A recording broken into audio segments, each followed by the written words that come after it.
Hello, kain tayo. Ayan, oh. Hmm, laki ng utak. Yan. Wow. Sarap.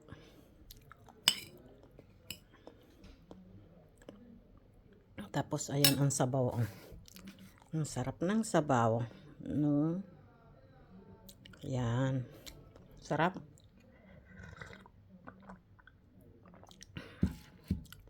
Karning baka lagi. Nakakasawa nga lang. Yan ang utak ko. Laki kasi ng ano. Ayan, oh. Wow. Sarap. Kain tayo, guys.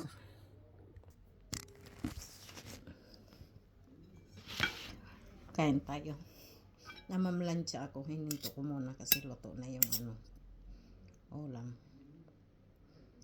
Sabi ng kasama ko, kumain na muna habang mainit pa. Totoo nga yun. Diba? Taba. Malalamnam.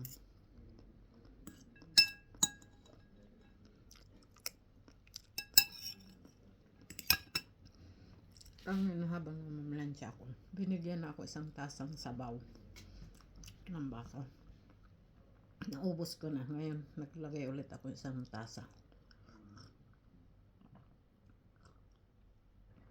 Ang sarap ng sabaw. Tama talaga kay taglamig. Kaya ano, ayan, utak.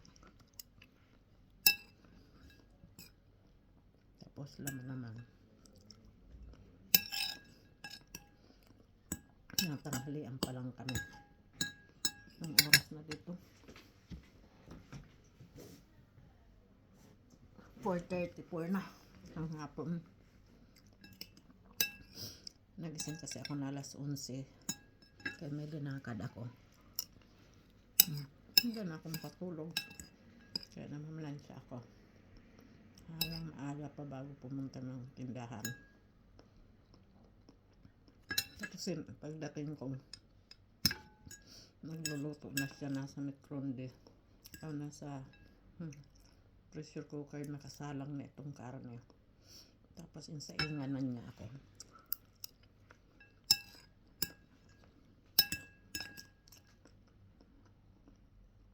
Tinanong niya ako kung anong kainin ko. Gusto kong kanin. Kanin? Laki na ng bell. Kanin o yadina? Katulad sa kanila, sabi ko kanin. Kaya saingan niya ako. Minsan lang naman ako magkanin. Pag saingan niya ako, hindi man ako nagluluto, nagsasaing. Minsan lang. Nakain lang ako ng kanin kapag nagluto siyang biryani o kaya ganito yung saingan niya ako.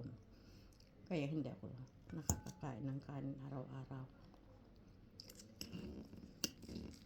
Kaya minsan buong araw tulog man kami kasi gabi ang trabaho.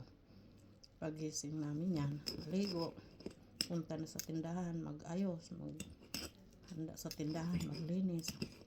Pagtapos na kami lahat sa gawain sa tindahan, magkapigatas kami. Kakain man kami yan mga alas 10 o kaya kagabi alas 8 tumawag ako sa Kyoto restaurant. Nag-order ako ng sutanghon na may prote di mare, na may mga gamberete, tahong.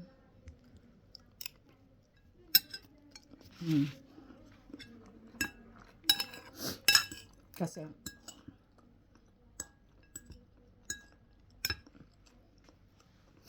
lagi na lang kinakain ko yung sa tindahan o kaya nagkakapigatas pala ako. Nasanay na ako. Okay lang naman sa akin yung kapigatas na lang minsan sa buong araw, sa gabi.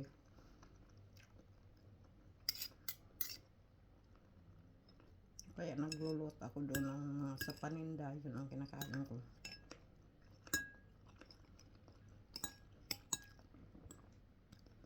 Kaya kasi wala na kami tayo magmusina. Pag ganyan nagising siya maaga, naluto siya, bumili siyang karne. Kung minsan hindi makatagpo ng ganito na yung may buto, minsan wala, kaya bumili siya ng mas marami. Anong kalahati linagay niya sa freezer para sunod na araw naman. Kain tayo guys. Ang lamig, ang lambot. Ayan ang plantsahin ko sa likod, ibabaw ng kama.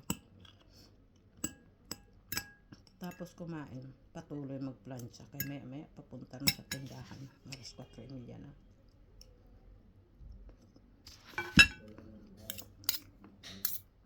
Pagdating ko din, nagsalang ako ng labahan. Ayan, nakasampay na ako habang magandang panahon, naglaba na ako. Para matuyo bukas, tuyo na.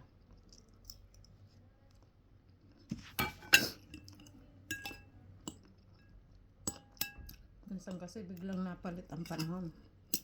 Samantala na habang maganda ang panahon. Kasi ang mga panglamig importante.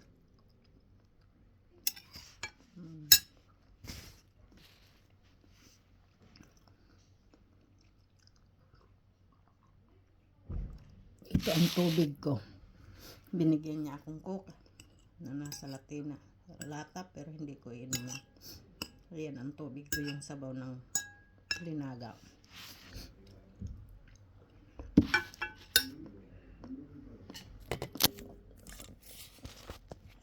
Ayan o, malamig. Ayoko mag-cook. Ito lang. Sipin ko.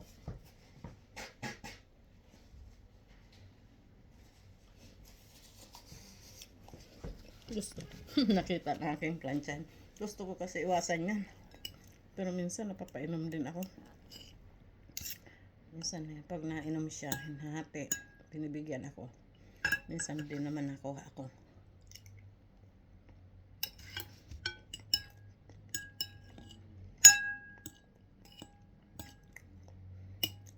Mamaya ilagay ko yan sa Tupperware. Dalhin ko sa tindahan pati ang kanin ko. Marami akong kanin. Hanggang bukas kayo ng gabi.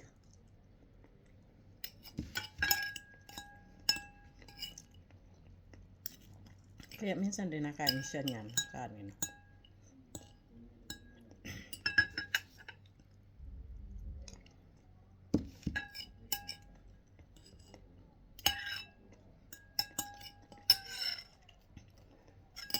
Minsan ganyan, na-order na lang ako sa Kyoto restaurant.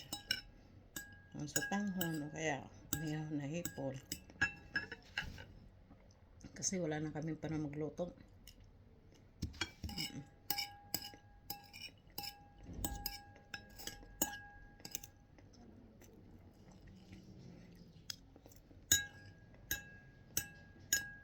Kasi kailangan pagising maligo,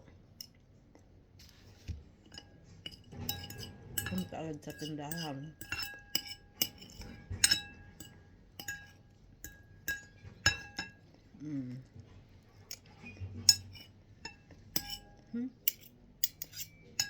Tumaba ako ng husto sa Pilipinas.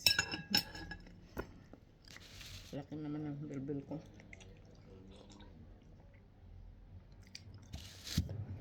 Sarap kasi kumain sa Pilipinas. Philippine foods.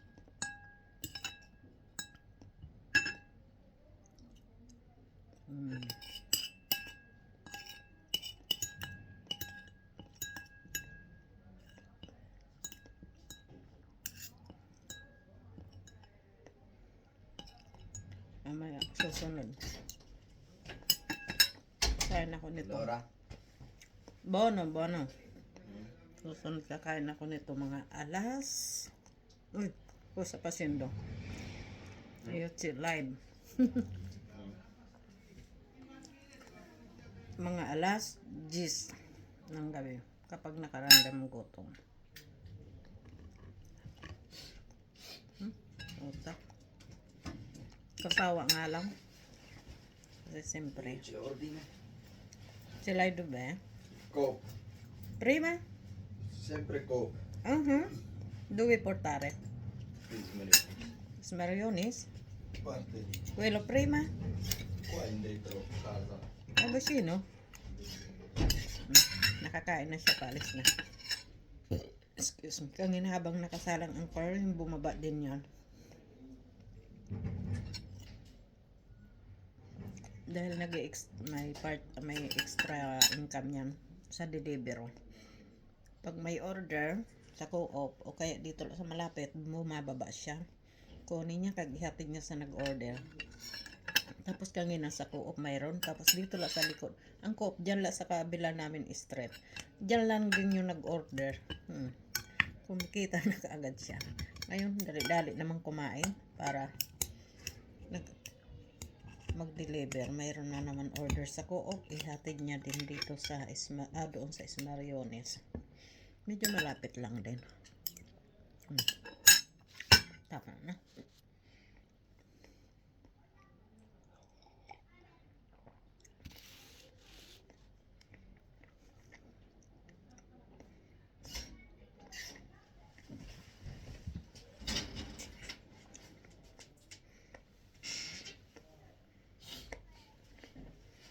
Kaya, La app l'ha già fatto come si chiama? San Paolo? no, Io tanti tempo dopo io provo ancora dopo, penso io dopo.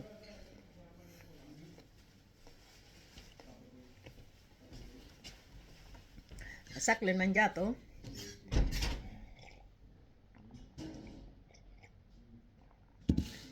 Dumating na rin kapatid niya galing sa trabaho pag alas 4 na dating yan.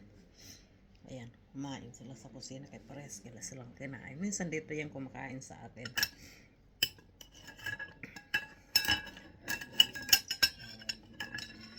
Doon siya kumain kasi gusto nila yung habang mainit pa yung piyadina nila, yung pagkain nila na parang wrapper ng sa shawarma.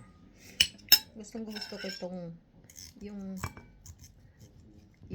sa boto na yung malambot na puti. Tawag nito. Itong ganito. Ang lambot kasi. Medyo malutong-lutong na maluro-lambot. Ilagay ko yan sa baonan na plastic. Kag may ulam pa doon. Pero ako tama na yan. Ayokong laging karne. Mas gusto ko yung gulay, isda, gambirite.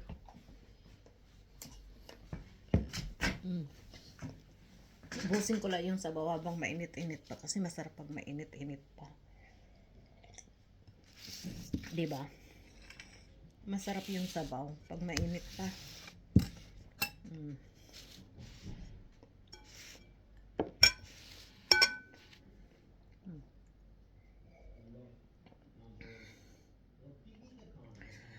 Nakadalawa akong tasa. Sabaw.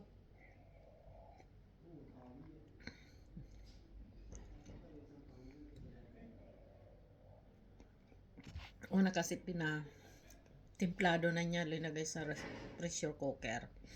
Tapos nung malambot na, inalis ang sabaw, kaya ito yung sabaw, ilinagay niya sa isang bowl.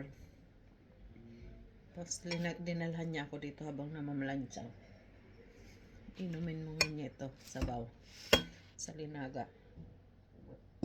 Excuse me. Tapos hinatid na niya ito, kumain na. Sabi niya, ihinto mo ng pagplansya, kumain ka muna. Habang mainit pa ang sabaw, kag ulam, kag bagong luto kasi Tapos, pagkatapos kasi nila magpakulo, templado na rin habang pinakuluan sa pressure cooker. Tinanggal niya ang karne, kag ginisa ulit. Ganyan sila. Pero masarap. Masarap siya magluto. Iyon, patuloy naman ako magplansya.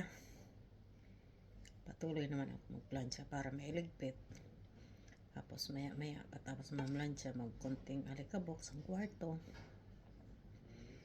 Tapos ilagay sa cabinet ang mga plinansya para kasi kung hindi ko yan gawin, abutan ako ng tamad-tamad, abutan ng ilang araw. Yun, habang nagising ng maaga at gagawin ko na kasi ayoko may nakikita ko nakatambak. Okay guys, tapos na ako kumain. Mamaya ko na yan hugasan. Itong ulam, mamaya ko na yan ilagay ko yan sa ano, takpang ko muna ng plato. Ilagay ko muna sa dito. Hayaan ko lang muna. Mamaya saling ko siya sa baonan. Kaya dalhin ko sa tindahan. Para mamayang gabi. Kung hindi man ako kumain mamayang gabi, pati yung kanin ko dalhin ko. Bukas naman ito sa ano. Ilagay ko lang sa rep mamaya pag malamig na. O kaya kahit mamayang hating gabi ko na ilagay. Kaya kung kakain pa rin naman. Pag malamig na, nagdadala kami pagkain sa tindahan. Iniinit lang namin sa microonde. Doon sa tindahan. Tapos, yun. Kasi wala man kami ano doon kalan. Iniinit lang namin. Dito kami magluluto sa bahay. Iniinit lang sa microonde. Yun. Kaya guys, ito. Ngayon maganda ang panahon. Kaya hindi gaano malamig kasi araw, pero pag kagabi sobrang lamig kagabi. Hating gabi, kahapon medyo malamig talaga, pero no, hindi gaano pag sa araw. Pag sa gabi na sobrang lamig kagabi. Diyos ko ngayon. Ayan right. Yan, maraming sarado na restaurant. Itong street na to, puro restaurant yan, kabilat kanan, hilin. Tapos ayan ang tinamin, restaurant bar yan. Alas 4 sarado sila. Kasi pahinga. Magbubukas yan mamaya na alas 7. Alas 6:30 darating na sila. Ito naman dito sa kanto, bar. Yan. Doon lang sa unhan yung tindahan namin. Yung may babaeng naglalakad. Sa unhan. Yan.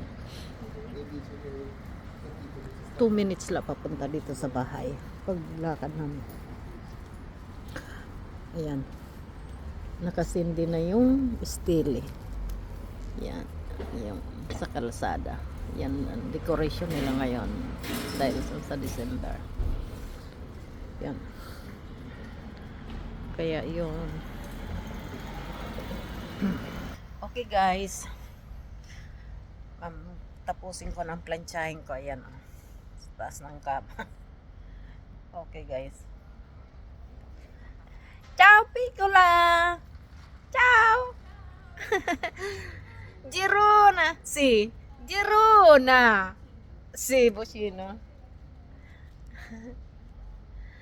yung ano, mag-asawa na yun, may anak na maliit. Customer namin yun. Pag nadaan sa tindahan yung bata, tinuturo niya lagi yung pangalan namin sa tindahan na kebab.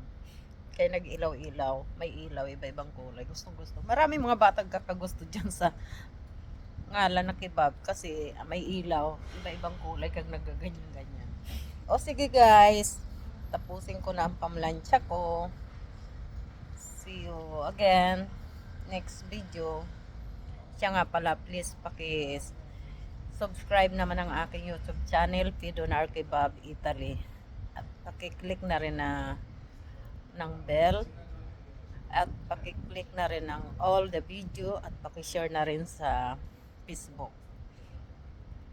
Okay, maraming salamat sa mga nakasubscribe na sa YouTube channel ko. At maraming salamat din sa magsusubscribe pala. Pidonar Kebab Italy. Thank you. Bye-bye.